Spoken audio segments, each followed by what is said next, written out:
Good evening. Welcome to the Writing Gals. We're so excited to be doing another question and answer episode for you. And are we going to do a little bit of a check-in with everybody tonight?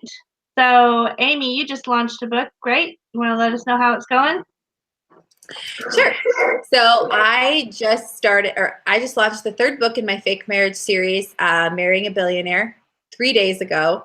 And it's already at 1,200 in the store, which has kind of got me a little scared because I'm like, oh no, what's going to happen? Why is it climbing so fast? But I think it's because I just recently put out Marrying an Athlete, and I made my smart URL live on the back of all my books, which means that people who are reading through get to the end and want to continue reading. But it's my favorite book I have ever written. So I'm hoping that it's just catching on. A lot of my ARC readers feel the same way. I've never had this many positive reviews all at once. So it's very exciting. So if you like your hero to have like no flaws and just lots of money and wants to spend it on a girl, then this is the book that you should read. And then I just finished writing rule number 1, you can't date the coach's daughter. So it's my first of my YA contemporary romance line that I'm launching under my name, Anne Marie Meyer. And I'm actually going to hold on to that one and write the first 3 books, because I was chatting with these lovely ladies and they think that a rapid release schedule might actually do really well for me.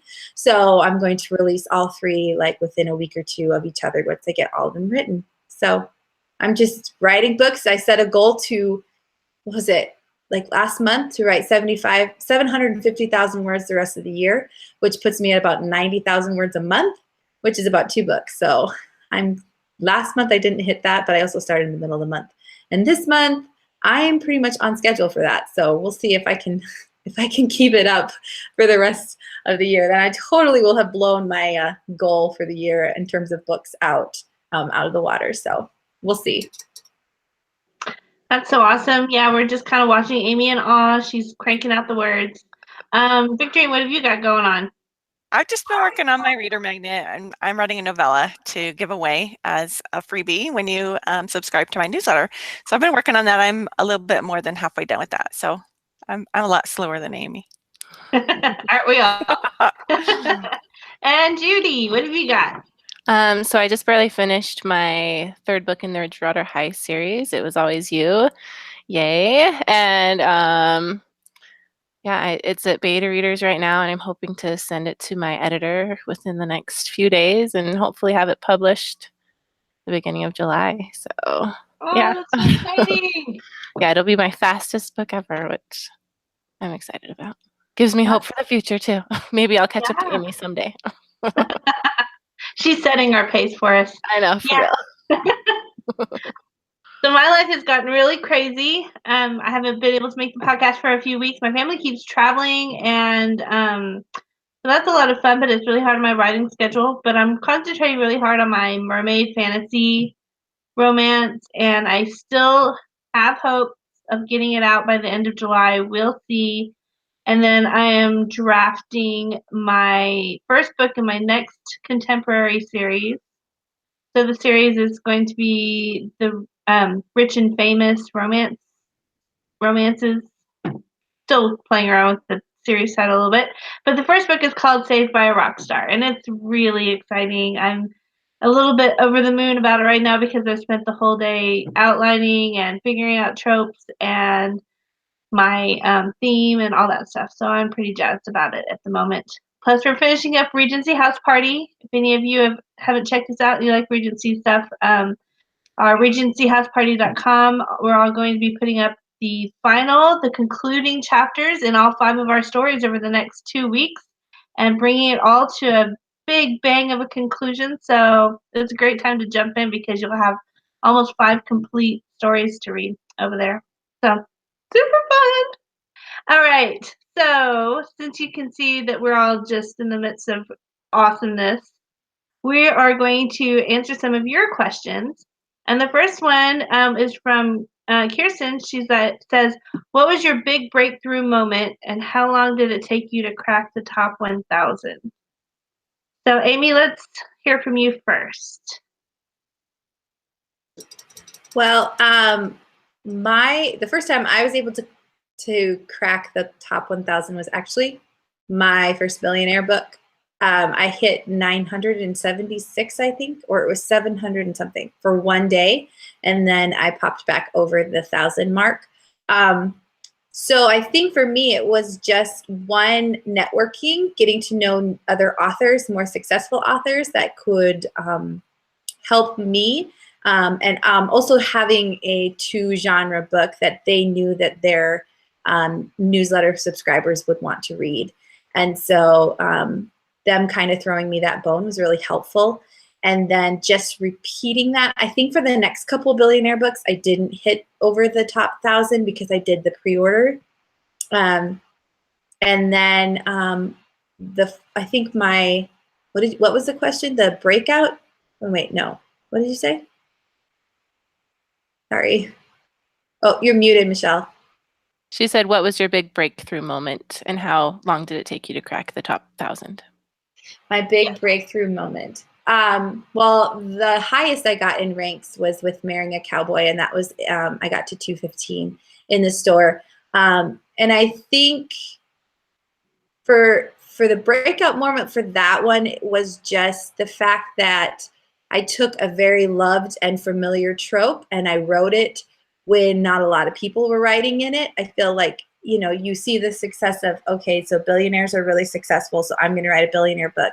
And then that everybody starts to write one and kind of floods the market. And people love it because it's a good trope, but there are people that want to read more and different. So stepping away from, or actually I finished my billionaire, so stepping away from the billionaires and doing another love trope, like Victorine did all the marriage ones. So then I even messaged her and I was like, well, do you think people are tired of marriage books? And she's like, oh, absolutely not.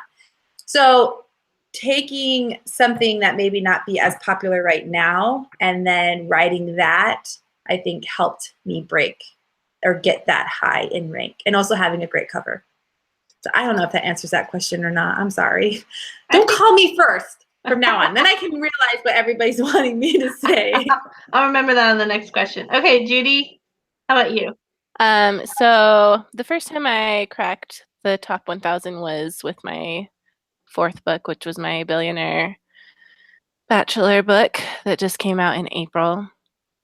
My others, though, like Don't Forget Me still has made more, like, and it's been out longer, but like it's still like it's my best selling one still. It went the highest, and like within the first, like it held its rank the very best. I guess that's what I'm trying to say.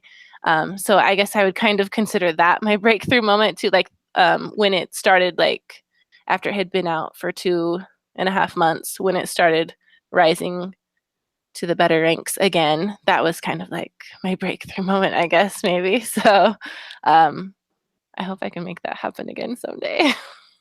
Yeah, I think all of us would trade something slightly under 1,000 that stayed there for a long time over something that popped up under 1,000 really fast and came back down. Yeah, because mine did go right down right after it hit 845, and then it was like, oh no, you don't belong here. Let's take you back. Yep, yep. It's all about sustaining it rather than getting it super high. I think a lot of times, better and better each time. Victorine. Well, my first book was kind of my breakout novel, and it climbed really high. I think it went all the way to 23 in the Kindle store. But I think my biggest aha moment was when my second book didn't do that, and I really realized that I needed to study the market and learn to write books that people wanted to read. And so that was kind of my big aha moment, and I've done well ever since then because I am writing to market, which is why all my books do so well. And yeah, my first book cracked the top 1,000, but it took a while. It took like 6 or 8 months for it to get that high. My first book to crack the top 1,000 was my Christmas romance, Sawdust and Mistletoe.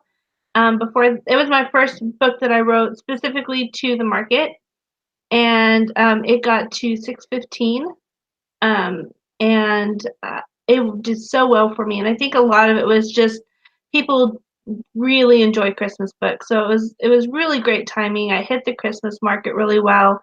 And I got a lot of positive response from some book reviewers, like on their blogs, and I think it just found its groove on Amazon, and it was my breakthrough just because it was also my first to market. It was the first one that launched me into making a full-time income and learning, okay, this worked, so let's repeat it. Let's do this again.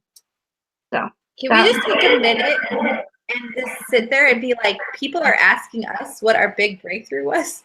Like, to me, that's just crazy because, like, we just Yeah. started our journey, and it's like this breakthrough is out there for everybody. You write a 2-market book with a fabulous cover and a good editor, and you write a good story, and anybody can have a breakout book. So it's just, to me, it's just strange to be like, people are asking us what our breakthrough was. Isn't Yeah. it? Is it?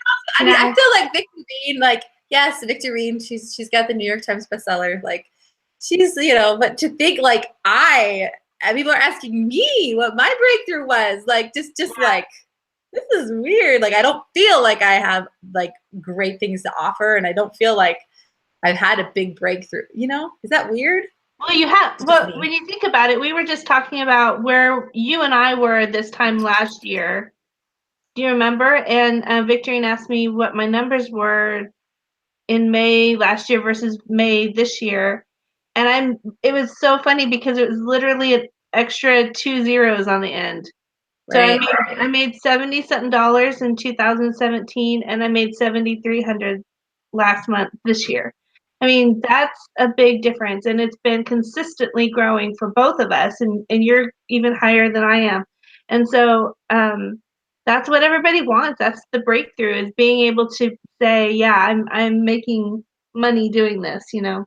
I think before that we were making friendships and networking within the writer community, but now we've broken out into the reader community, and people have discovered our books in our market, and that's what matters. That's what the breakthrough is. And I think, new to me, the most readers. is when you look at people who are established authors and you reach out to them, and the first thing they say is, "Oh yeah, I've seen your books all around," and you're like, "Oh my gosh, you've seen my books? That's crazy." Yes, it is. Sorry, total segue there, but I was just like, "Oh, this is so surreal sometimes." Like, Well, so since we are all working on so many projects right now, different things going on, Kirsten also wants to know if we have any time management tips that directly relate to being an indie. So I'm not going to start with Amy this time. I've been warned. Victorine, you want to start this one out? I have a stupid one. Great. I'll tell you my stupid one, and that's we buy paper plates, so I don't have to do so many dishes. But it's really a time saver for me, so I don't have to spend so much time doing stupid stuff like that. So that's my dumb one. I don't think that's dumb at all, and very practical, and I find myself doing that sometimes too. And I've also had to tell myself, it's okay if my family eats out once in a while. I used to think that, like, I don't know, that I was failing somehow if I wasn't cooking a home cooked meal every single night. But sometimes, and I don't do it very often, but sometimes I'm just like, you know what, tonight it would just be easier on all of us if my husband stopped for pizza on the way home. And also, it really is about time. That is one thing that we all need as indies, because we do have to do all the aspects of the business. So when I talk to my friends who are writing and publishing through traditional publishers, they have a lot of work that they're still doing, but they get their manuscripts in and their edits done, and they ship it off, and then they kind of brush their hands of it for a few months. And that's just when part of our work is getting going.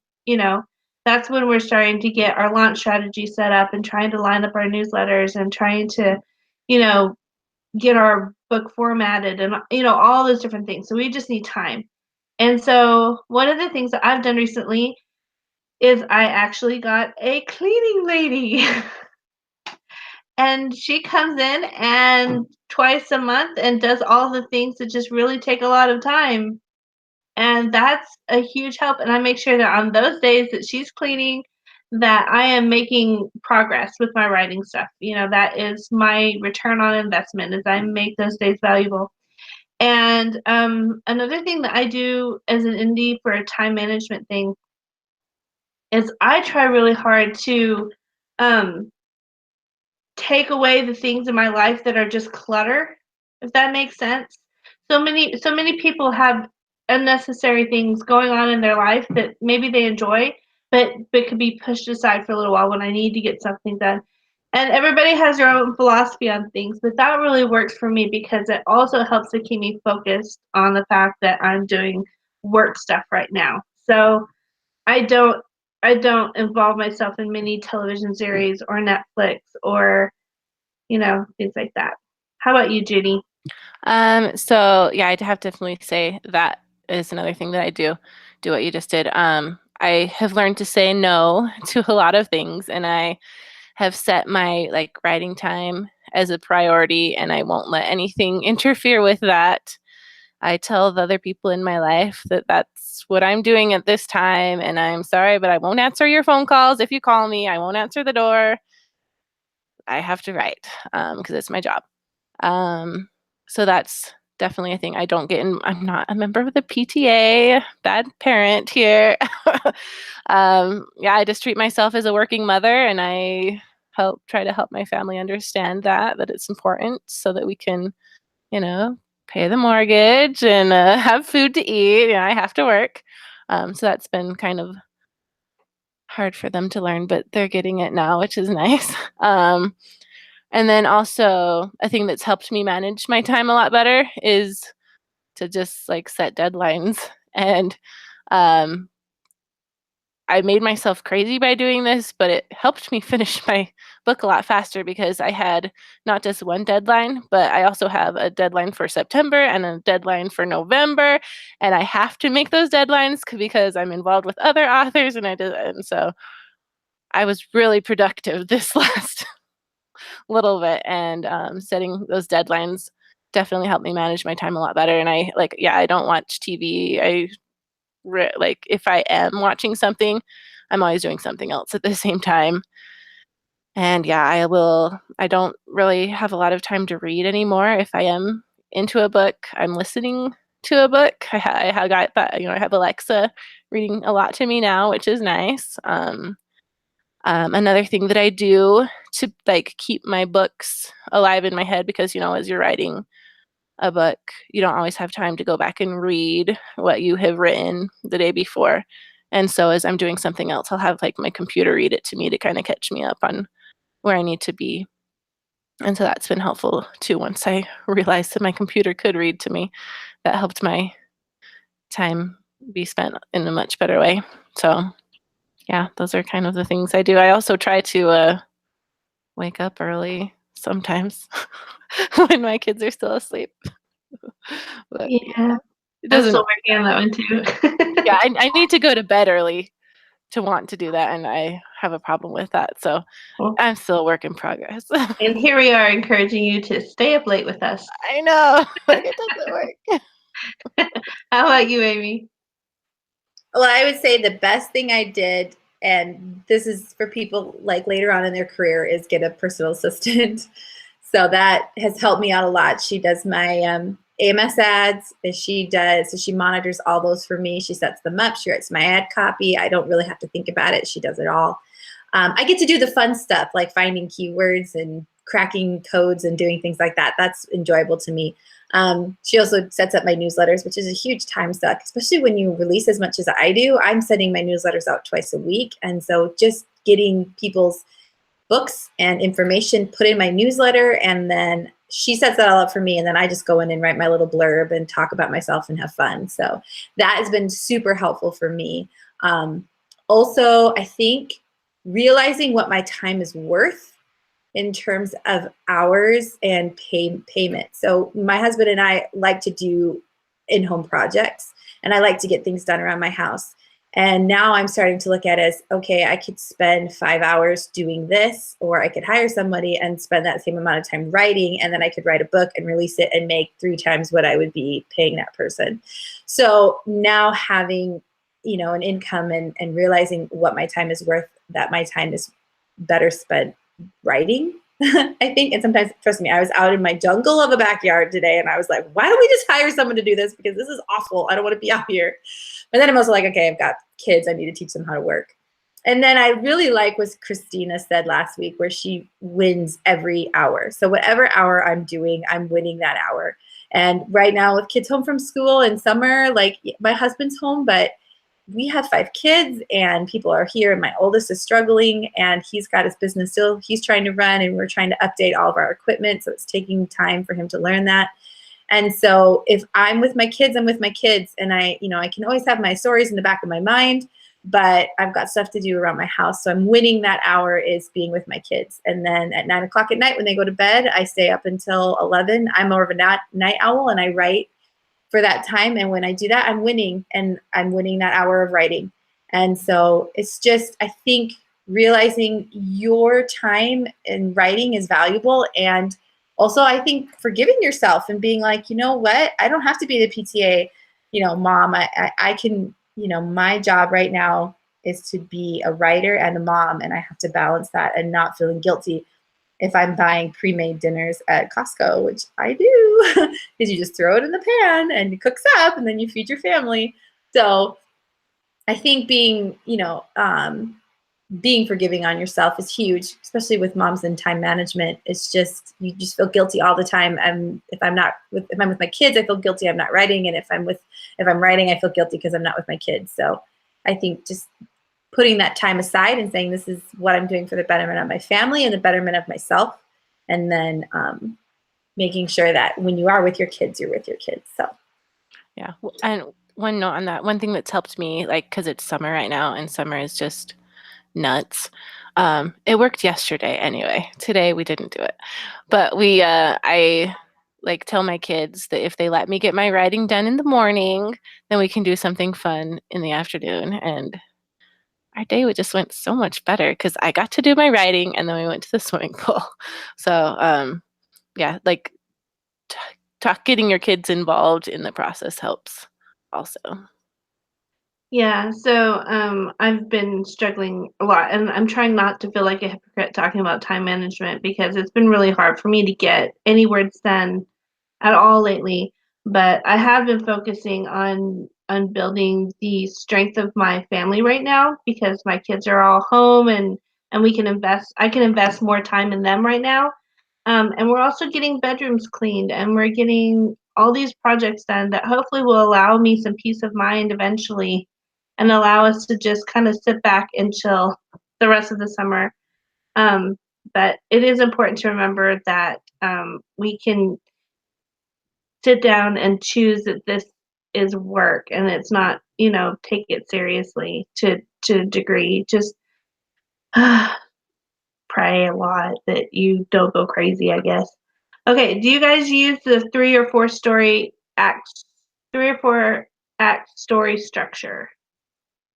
And this is from Gloria. She's trying to, oh no, yes, she's trying to see what the pros and cons are for both of them. So I don't know that any of you do use the 3-story act, do you? I'm really a pantser, so I kind of do story structure along the way. I have a rough idea. I mostly use like the 7.1 that Dan Wells talked about in his video on YouTube. I kind of have a rough idea of where I am in my story as I write. And so I know, okay, something needs to happen here, something big needs to happen here, something, to kind of twist things or change things and up the tension. And I think it's a little bit different with romance than with some of the other genres, because with romance, it's all about their relationship and how it's changing over time. And so you have those steps, step forward and then a step back and then a step forward and then a step back. And so I kind of just naturally progress that as I write. And so I don't use a very strict story structure as I write. Yeah, Judy, what were you gonna say about it? Oh, I just said I have never heard of the four Yeah, four thing, but I do use the 3 point um plot thing kind of loosely. I have my opening, then my middle, and my end, and yeah, and then I have the big points all in the middle, and so yeah, I loosely use the 3 point story structure, but I have no idea what the fourth is. So, I'm kind of curious about that myself. mhm. Amy, do you use anything like that? So I don't, but I also use the gauge of, am I bored with what I'm writing? So if I'm writing and I get bored, then I know, okay, I need to up some tension here, or I need to add a long lost sibling or adult or something like that to spice the story back up to me. So that's my story structure. But I do want to say, and I think this goes along with the time management, I've been able to write out about 5,000 to 6,000 words a day lately. That's to reach my goal of crazy numbers of words. But I think that writing, especially if you stick to one genre, becomes like a muscle memory, like working out, exercising. And so at the beginning, you focus on that, because a lot of us, I mean, Victorine and Judy and Michelle and I talk where we're like, yeah, we don't really use a whole lot of structure because we have worked that muscle of our brain so much that it just becomes natural to us in terms of when you're writing a story along and you're like, okay, now I need to do this, or I need to add this, or I need to up the tension, give a kiss, take it away. Those kinds of things become almost innate inside of you, so that time management, when you sit down, it's not so much learning the steps to write, it's just doing what you know, and you know how to do it. And so it's good to focus on the story structure and making sure you have everything set out in the beginning. But in terms of time management, I think it becomes sort of innate inside of you, that it becomes easier to do stuff like that. And you don't think about it as much as you would in the beginning, where you're like, I need to make sure I hit these points. And so, since I do draft in Scrivener, I actually create a template that allows me to write in a 3-act story structure where I don't have to think about it, where it's not something that is difficult to manage. It's just already there. I do like the 3-act story structure because it helps me to gauge where I am. And I've said on one of our podcasts before that I like Jamie Gold's template that she has drawn up for pacing, for plotting a 3-act story structure. It's really good. I recommend it. It's specifically for romance writers. And I use it because there are those times where I'm like, okay, what needs to be happening now? And I can glance at where I am on my Scrivener outline page and know exactly what I need to do or where I need to take it at that moment. And it's just like a glance, it's like, oh, I am almost to the midway point. What's supposed to be happening at midpoint, and that's how I orient myself. But like Amy said, it's becoming more and more instinct, you know. So it is something that you learn to really do without even thinking about it until you get stuck occasionally. And so it's kind of like my safety harness, I would say. Yeah, I kind of do that same thing, except for without having the outline thing. I just watch my word count. I know, since I write 75,000 words, 25,000 at this point, 50,000 I'm at this word, 75,000 I'm at another point. And yeah, someday I'll learn how to write a smaller book. I was gonna say 75,000 seems so long. It would take me forever. I know. Okay, so Rachel wants to know if we're all planning on staying in KU because she's trying to decide what she should do with her new series. So Amy's yawning, so I'll ask Victorine. I make so much money in KU that I am planning on staying in KU. Now, if I were to try a different genre, I may try going wide. I know science fiction does really well wide, and some fantasy subgenres do really well wide. And so I would maybe try one of that. But romance readers, I think there's so many in KU because they read so many, and they're just going through them. And it makes so much more financial sense to subscribe to KU to get the romance. So I think that's why I do so well in KU with mine. Yeah. Judy? Yeah, I'm the same. As long as KU keeps working for me, I'm gonna stay there. That's where my most of my money comes from. So unless things change, yeah, I like KU. Yep. Amy? KU, yeah. I'm gonna stay in it. I do love other Facebook groups like 20 Books to 50K, where people who started out in KU, because Amazon is an amazing place, but it also can bite you in the butt. And if you do something they don't like that you're doing, or even if you don't and they think you're doing something they don't like, they will just pull you and they won't warn you. And all of a sudden you're thinking you're making this, and bam, they cut your page reads in half. So you want to be very careful if you're in KU. And so I like 20 Books to 50K because there's people on there who were in KU and then went wide, and they give you lots of advice. So if you join that group, then you can search Going Wide, and there's lots of people who give strategies on how they are making the same amount of money now going wide as they were in KU. Their biggest thing was that they had a huge backlist, and so they slowly rolled out each series. But I'm also like time management, and to me, going wide seems like a lot more work to set them all up and make sure you got ads going to them, and trying to figure that out is just not something I want to do right now. And you think, oh, well, KU might go away, but I'm like, no, when they email you out and they say this month it was at $19.5 million, that's the pot. You're like, okay, I don't really think Amazon's just going to let KU die if that's making that much money for them. So I'm going to stick in KU.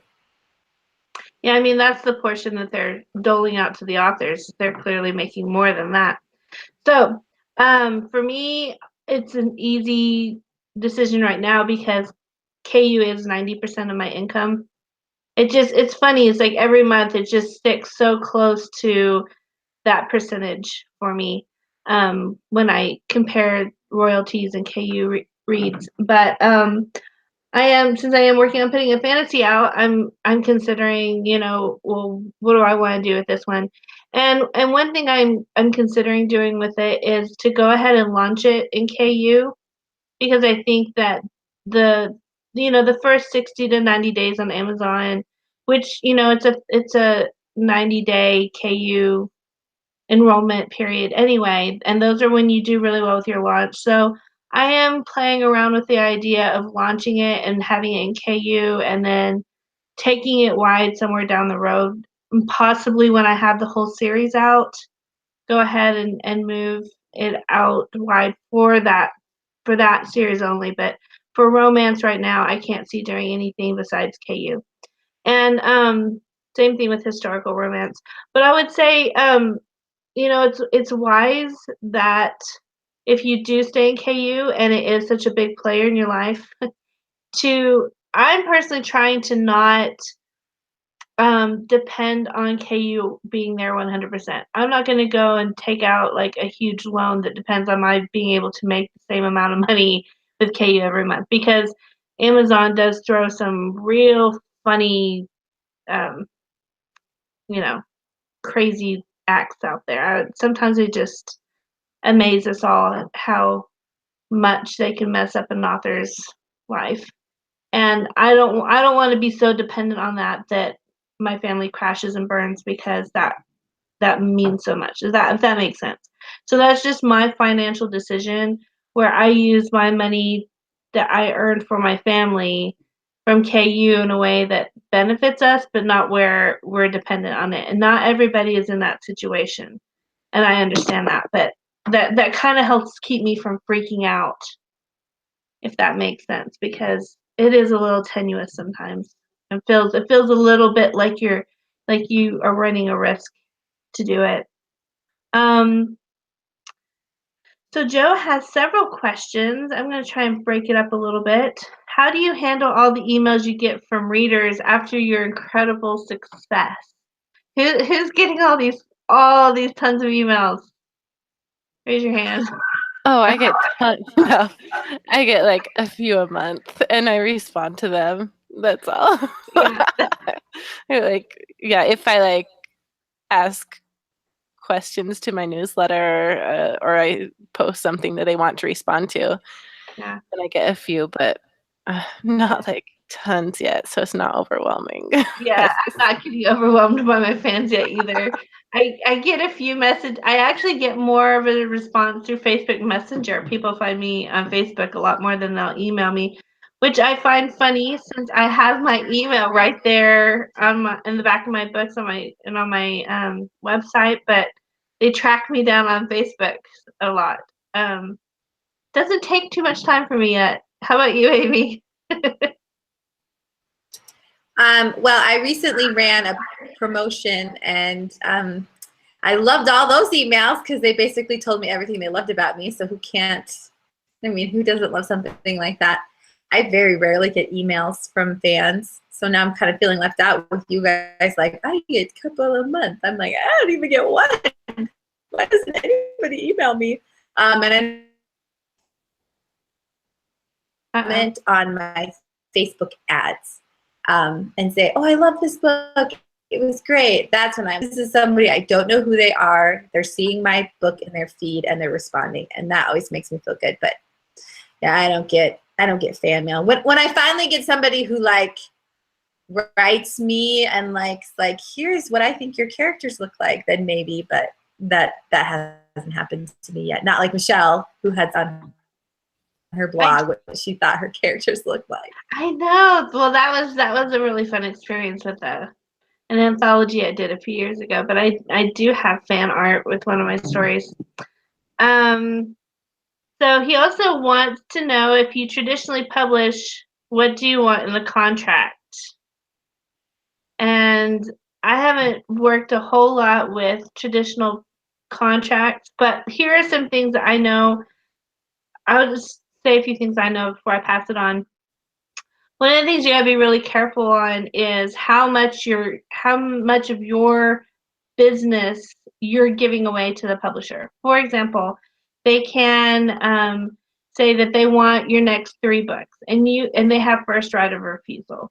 They can say you can't publish anything over 30,000 words without offering it to us. Or there are even contracts that say you can't write anything at all anywhere, not even a blog post, without our written permission. And so they're trying to control what you're putting out. They're trying to control your image, how it's reflecting on their product. So for example, if they're really trying to brand you as someone who writes werewolf fantasy, and then you go out and you're writing, like a middle grade fairy story, they're not going to be super happy about that, So they try to control your writing career, and you got to think about it like this is your business. Why would you put control of your business in anybody's hands that doesn't, have the best interest of your business in mind? So you got to really watch those clauses. And I know that there are a lot of publishers who are getting more willing to negotiate on those points. So they'll slip them in. They'll just give you the form contract and try and slip in all these terms. And it's up to you to read them and find them and understand them and negotiate better terms for yourself. And that's where getting a really good lawyer or somebody who's good at reading contract legalese is going to really benefit you. Anybody else want to chime in on this at all?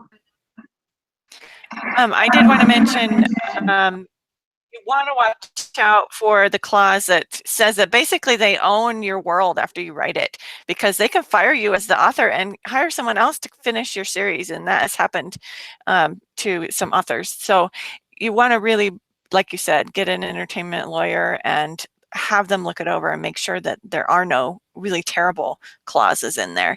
As far as what you want, I guess I don't know any really fantastic clauses, because they're doing these contracts to service themselves, and so you kind of have to watch out for the nasty ones, and be sure you're covered so that you're not giving away stuff that you don't want to. Yeah, I'd say some of the things that you do want in the contract is you want to have it specifically negotiated what is being done with all of the different rights for your books. for example, your audio rights, your ebook rights, your foreign rights, you want to have all of those negotiated, because a lot of times publishers will try and lump them all into one big package. But if you want to keep any of those rights, you need to negotiate that. But you also, if you do give them rights, you need to make sure they pay you for those rights, that they're paying you for the right to do an audiobook, that they're paying you for the right to do a foreign language version. So those are all things. And also the term of your contract. So how long until you can ask for the rights to revert back to you, that is something that can be negotiated. And also there is, what was I going to say? The ability for you to write similar things. So Victory talked about when you're creating worlds, but a lot of times publishers will want to keep everything that you write in a certain category. So, you might write multiple genres, and they might, you can negotiate for you to do whatever you want with this genre, but maybe you're okay with them publishing all of your science fiction, for example, because that's a better fit for the market. So yeah, there's a lot of things that you can negotiate that are good for you, and you just need to know, you just need to read up on what is going on in the industry. Let's see here. Mary Ann wants to know, is it best to write in one subgenre, or can you write in different subgenres?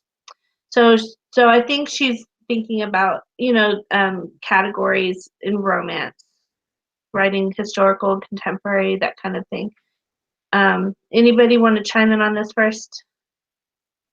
I think it's probably good to start out maybe sticking with one subgenre for a few books, at least kind of get your footing in that genre. But then I think it's like I write young adult and I write clean and wholesome romance. And so I think it's okay to switch because I did it. But if the genres are super different, then yeah, I get a different pen name, of course. But I think it's just fine to do the different subgenres as long as you have studied each of them and know how to write them well and know what the readers are expecting, then I think that should be fine, at least somewhere down the road. Fingers crossed, huh? Amy? Were you waving your hand I at was me? gonna. Oh yeah, hello, I'm here. No, sorry. I think also if you're going to do something like that, to try to maybe make that decision earlier on in your career instead of later on. I guess because I remember when I was writing billionaires, and I was like, well, okay, I've finished my 5th billionaire book, and I don't really want to keep writing billionaires, but I could. And then Victoria's like, well, you don't really want to get your readers set in a certain way. So I think if you're already starting now to think, okay, maybe I might want to write in a different, maybe start with a series and then switch and go somewhere else and try. And I don't know, maybe that's bad advice, but I'm just thinking if you want to continue your readers to follow your name, maybe letting them know early on that you're interested in writing other things, maybe. I don't know. Victorine looks like, Amy, stop talking because you're going to leave people. No, you're fine. No, the awesome thing about being an indie is we can write whatever we want, and it's just a matter of if you are writing something you want to write that doesn't have a huge market, then, you're writing a book for that, for the love of writing. And there's nothing wrong with that. I write books because it feeds my soul, so choose to write. Just know that if you are writing in a series, a popular genre series, you're probably going to get more sales than if you're skipping all over the place and just writing everything. But yeah, I'd say go for it. Write what you want to write, and especially if they're different tropes in the same type of genre, like cowboys or bodyguards or something like that. People will follow you. And I also think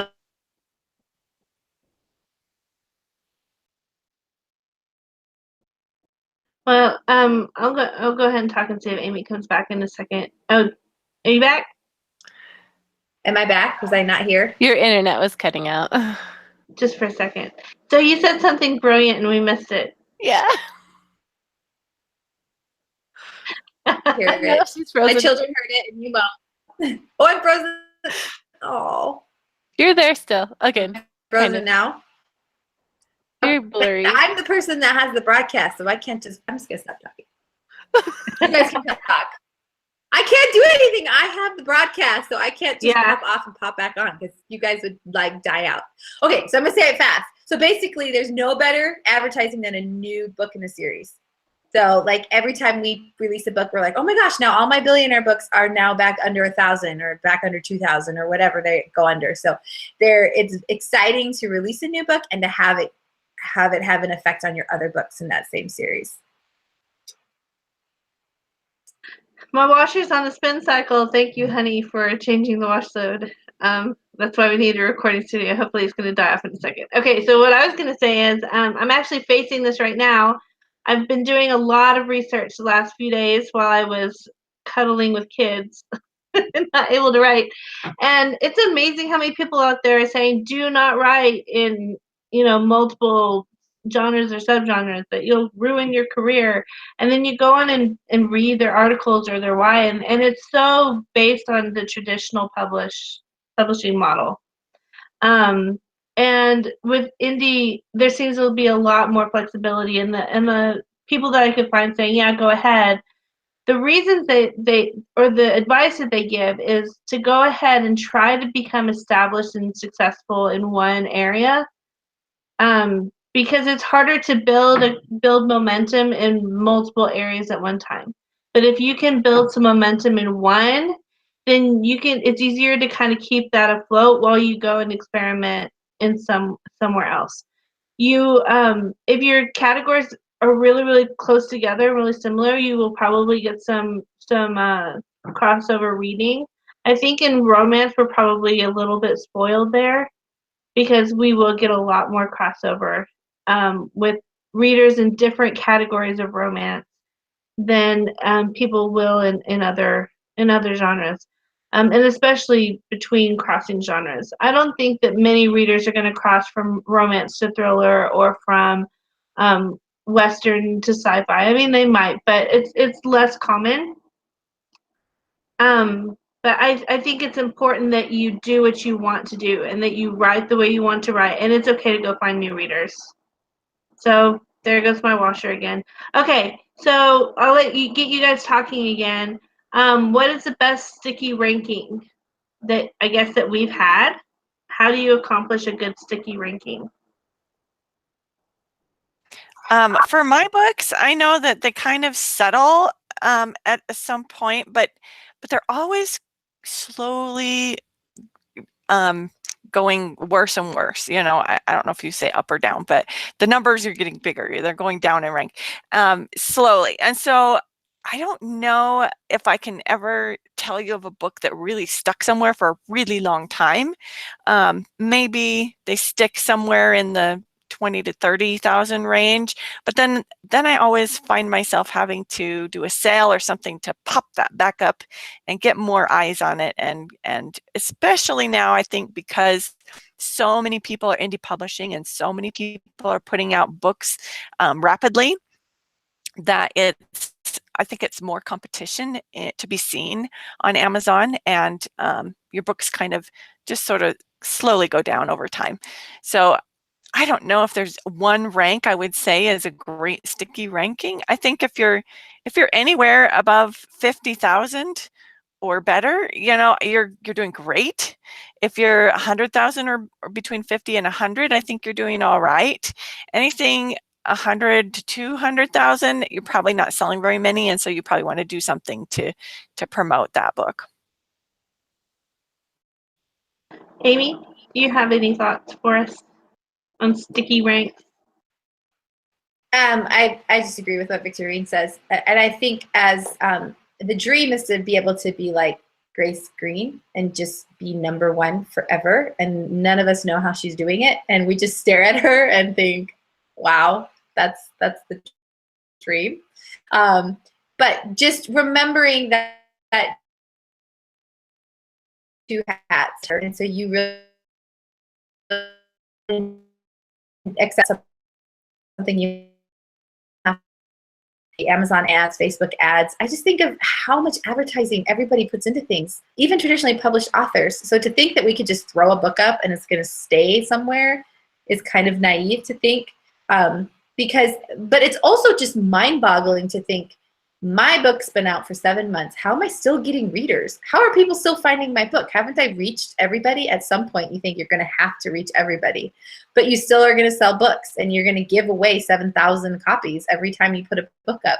So you're like, obviously, I'm not reaching everybody because I'm probably not even touching the bucket. So you just want to see as many, or you want to get your book out in front of people as much as you can, all the time. Because once you get a reader, if they sign up for your newsletter, they're now a loyal fan and will read more of your books. So yeah, it's just kind of like you're sticky if you're putting effort into it. That's kind of maybe where I'm going more. If you and you will see it's because, and then they kind of switch, and then one will go down in rank and the next one will go up in rank. So you can kind of be like, oh wow, so people are reading through my books, and I can see as they go up and down in rank. My billionaire books are about 25 to 40,000. I'm putting more AMS ads on them, so hopefully boosting that up. So that's pretty much the sticky rank that I have kept them at, but I also do a free day a month, which helps really boost me up for about a week, and then I can start to come back down again. So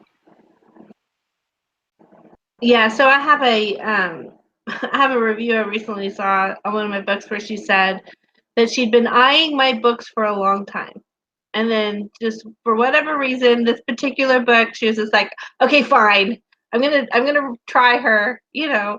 And she said, and now I've bought all of her books, you know. And it's kind of, I think that there's just more readers out there than we realize. And so that's why we can't keep finding the readers, and that's how you get sticky, is that you write a book that's to market, and it just there's just always going to be more people finding you, even if you're not in the top ranks anymore. So I think that for me, I would be super happy if I could get all my books to stick around 30,000. That would be living the dream. Danae wants to know, oh no, that was Danae that just asked that question. Tracy wants to know, if you update your covers, do you need a new ISBN? So I don't think any of us even use ISBNs. My understanding is that it is great for tracking sales over time, especially paper copies. And if you change your ISBN, then you will lose all the data that has ever, like, on that title. Well, Does that sound right to people, Judy? well, so I don't think you have to update the ASIN on your Kindle books, but if you do change the cover for your paperback, no, actually you don't. So never mind. Yeah, I don't think you have to. It's just if you change the actual title or the series that you do have to change the ISBN, but not the cover. Yeah. I think the best way to know what you have to do to get a new ISBN is to go on to CreateSpace and see what they let you change. So if your title, your authors. So if you ever change any of those, when I changed for the second time I did it, I just changed the series name and the author name, and I just went in. You keep cutting out, Amy. Is she cutting out for everyone else? Yeah. Yeah, I think she's talking about when she did her one of her billionaire books. She had uploaded it under her Amy Linneberry name instead of Anne Marie Meyer, and so that one is still actually up there. People can find it because she couldn't change the author name on it. So I think that's what she's saying. Okay. Well, and I think that the one that you get from CreateSpace and the one you get from Amazon is different than an actual ISBN that people purchase. And one of the things that those do is track your sales, like your all-time sales across all venues. And if you changed it, then you would be able to have access to what your book has done over time. I don't know. It's kind of a funny thing and something that I don't think any of us wade into too much because I don't use them. So Janine wants to know, how long do you give your art team to read your book before you publish? I give them 2 days. But they have more time if I just put it up 2 days later, and then some of them have finished it, others haven't. They have forever, really. I'm not going to be like on their back saying, you have to read this now. But yeah, I do 2 days and then I publish right then. I give my ARC readers an unedited manuscript, and so they get a little bit longer because my editor is working on it while they're reading it. But I let them know, hey, this is, I mean, it's not completely unedited. I've gone through it, and but I tell them this is not edited. You get it before everybody else. So yay! So they get about a week or 2. Yeah. Amy? Do we dare have Amy talk again? I kicked my husband off the internet. I was like, how much internet are you using? Because I keep going in and out. So he's like, I'm sorry, I'll stop watching this video. So hopefully it works now. No, it depends. Like this last, am I cutting out? Now I'm like terrified. So if I start cutting out, like blink your eyes or like touch your face, and so I won't keep talking. Yeah, you're good. You're good right now. Okay. So it depends. So sometimes I'm like, okay, here's my book. You have 2 days to download it, so you better hurry up. Or I'm like, okay, you have a whole problem with if for romance readers read it so fast. Oh, so yeah, so that's about what I do is I give about 2 days, and I was giving 2 days, but now I'm giving sometimes up to like 3 or 4 or 5 days. I'm honestly not trying to get them to read the book before I publish it. I'm trying to get them to download it, like you guys mentioned, just because I don't want to be going against my KU rules. And last time I actually didn't enroll in KU right away. I didn't enroll until my book had been out for a few days so that I could continue to pull in some ARC readers, which worked out really great. It worked out just fine. And the thing is that those reviews are going to just slowly trickle in, and that's okay with me. I'm not somebody who feels like I have to have 50 reviews on launch day. I'm perfectly happy if I have, just a handful, and they slowly build. So it just depends on what you're wanting to accomplish with your ARC readers, and if you want that big boom of reviews all to be there, when it goes live, which I don't think is necessary. And then what kind of preparation do you do before you start writing a new book? So that's what I'm like about to start on right now. So of course, I figure out which series I'm going to be writing in. So I have a couple of those. And then I just figure out the characters and kind of what they're like, and outline a lot of ideas. I have a notebook that I'll write in, or I have a document on my computer. It's actually a Scrivener file that has future book ideas, and then there's like on the binder I have different folders for each series, and then different documents in each of those for the different books in that series. And so I'll just kind of put down ideas as I'm going along, maybe as I'm writing my other book before that. And then I'll go through the tropes list, of course, and figure out which tropes I want to do. And then I kind of build a story around that in my head.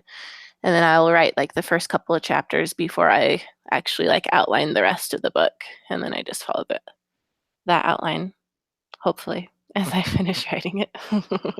I did pretty good this time, and I'm really happy about it. I'm like, okay, outlining does work. I'm going to do this again.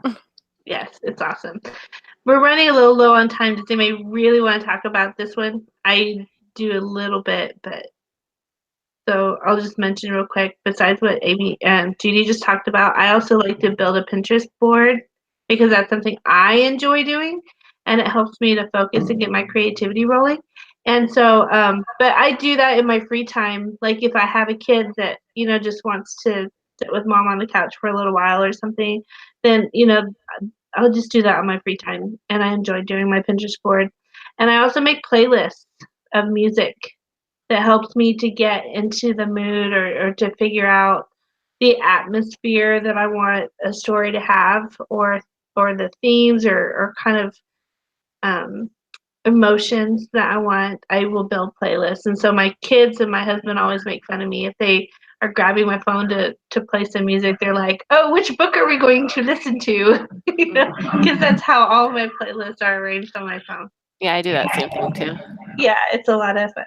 So that's how I kind of get into the mindset of writing a book. Anybody else want to chime in? Nope. Okay, so how do you deal with the overwhelm that indie authors face? So I think she just means, like how much there is to do as an indie author. I just take it one day at a time. There's so much.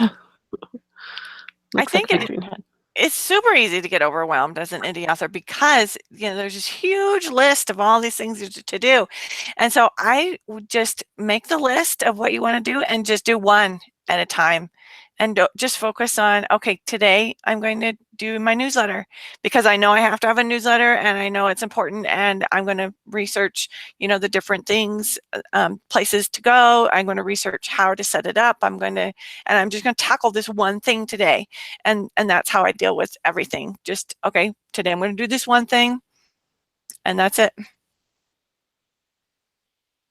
Did we just go off the air?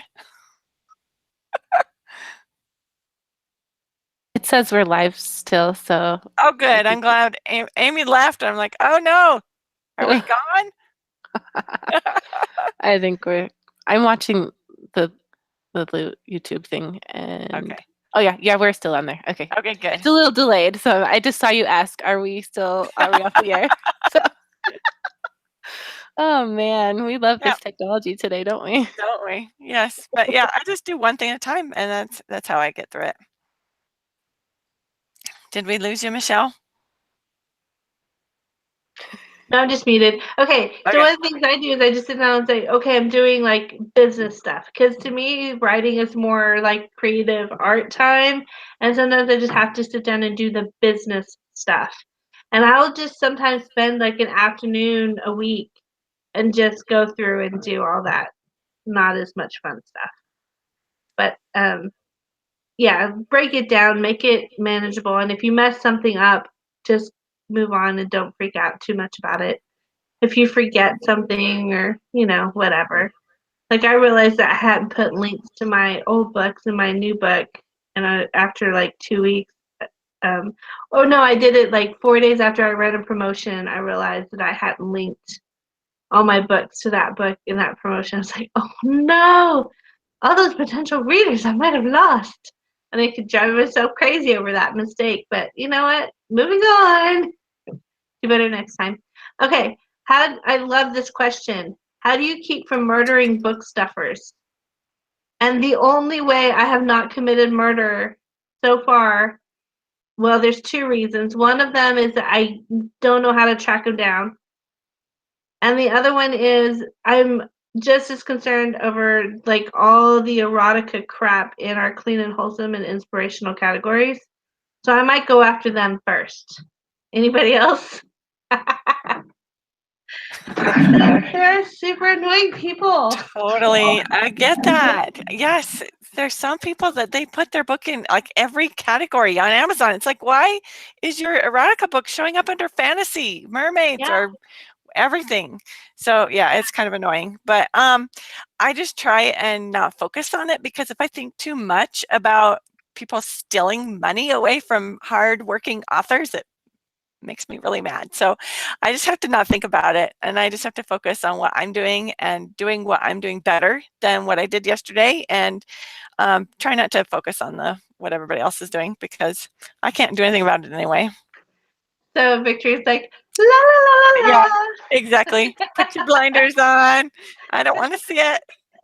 So I think Rachel's real question after that one was, how do you focus on writing when the rest of the world is going nuts? And for me, this is what helps to keep me from going nuts with the world. Or, it's just like, and I'm hoping to bring a little bit of sanity and I hope a little bit of inspiration and happiness into a world that really needs it. And that's a driving force. That's a motivator for me. How about you guys? For me, That's me too. yeah, I do that, and then I also might be bad of me. I don't watch the news. I don't really like on Facebook. All I see is like my writing posts. I don't see anything else. I check my notifications, and that's about it. And I'm like, oh, I used to see those friends along a lot, but they don't show up anymore. It's all writing stuff now. So yeah, I don't see anything really anymore, and I live in my own bubble. And my mom sometimes tells me what's on the news and tries to scare me, but I'm like, I can't do anything about it. My mom does that too, and I'm saying this because I don't think she watches the podcast.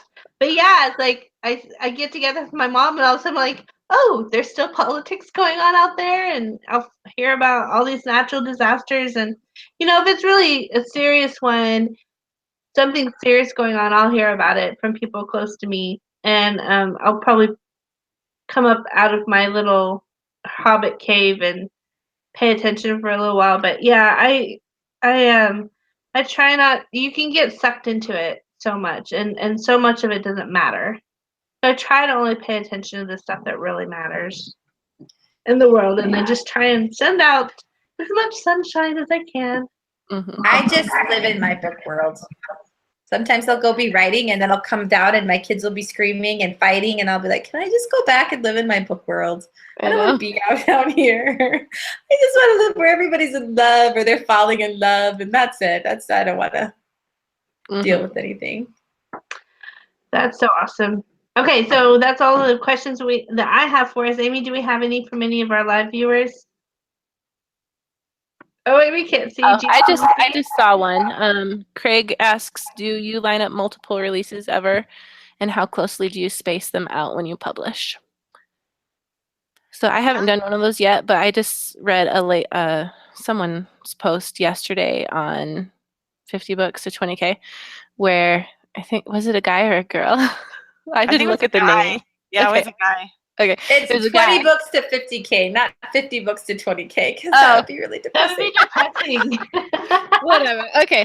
Anyway, so he'd said that he released 8 books in a rapid release, each 1 week apart, and he made $67,000 in the last 3 months doing that. So that's an idea I might try someday. Yeah. It's so hard to not publish a book once you've got it finished, and you've got to be able to have a little bit of willpower to say, okay, here's this book that I could totally send out into the world and start making money and build up, the series to the point to where you could do the rapid release schedule. So I think it's something I'd like to try in the future, and I think I'd probably try it first with the novella series, just because I could turn it around that much more quickly. But I definitely hear nothing but positive about, the money making potential with being able to do the rapid release. A week apart, 2 weeks apart, 3 weeks apart. I see all different kinds of things, but yeah, I think I did my first 2 3 weeks apart, and they did really well. My second book did a lot better, and they were able to stick because they were there helping each other out. Mm-hmm. So, yeah, definitely 1 week, 3 weeks, they're all good. Yeah, I think anywhere in that range, you're fine. I think beyond 3 weeks, you're probably not doing so rapid anymore. Yeah. But yeah, I think the 30-day thing, if you're 30 days or less, I think you're good. Yep. I have to agree with that. Yep. And we also have, we had some Facebook questions. Do you think we have time for those, or should we save them for later? What do you think? Are there any really good juicy ones on there, Judy? Well, they're all good, of course. A couple of them are similar, so I don't think it should take too long. So there's one. Take it, Kyle. Okay, there's one from Deborah. Says, what are the hottest to-market tropes right now? I've noticed cowboy stories and billionaire stories are extremely popular. What else? So I'd say the Mary series. Clean romance. Yeah, clean romance. Yeah, if she's talking clean romance, I would definitely suggest downloading that K-Lytics report that came out with a few months ago that talks about that, and they go into subgenres and they talk about tropes, and they talk about the popularity of the tropes and how many books there are fulfilling that need and how many people are looking for them. And that's a fantastic report that'll tell you. And from it, I gathered that there's a lot of people wanting fake marriage books, and there are not very many out there right now. Yeah. Because, yeah, it's not always about what's the hottest trope, but about where you can perform the best. And sometimes it might be like the third or fourth hottest trope that's underserved, you know? Yes, Yeah, exactly. because it's not as flooded as the super hot ones, like Yeah. billionaires. Which we've helped flood. I know. We kind of did. Sorry. There's some other questions on audiobooks. Someone's asking, is it worth it to make an audiobook? And then also they're asking about marketing for audiobooks. And I have no experience with that. So So I I don't have any yet. do have some audiobooks, and I've found that it is definitely worth $100 for my person to produce the audiobook on ACX, and I make that back in 2-3 months of sales, and then the rest is just profit. But those are on my 2 market books. Now I've found my For Love books don't do nearly as well on there, and so I would really look at it. Is it a 2 market book? Is the book selling really well? If the book is selling really well, it's probably, yes, worth it to spend the money. Go ahead and hire somebody to do it for you rather than split the profits and get more of that income after it's all done. If it's not a 2 market book, if the book isn't selling well, you may not want to do an audiobook on it, because my For Love books don't sell really well on audio. And what about the marketing aspect of it? Do you do any marketing? I don't do any marketing on my audiobooks. So really, you can't, because your hands are tied. They choose the price, and I can't really do anything to market them.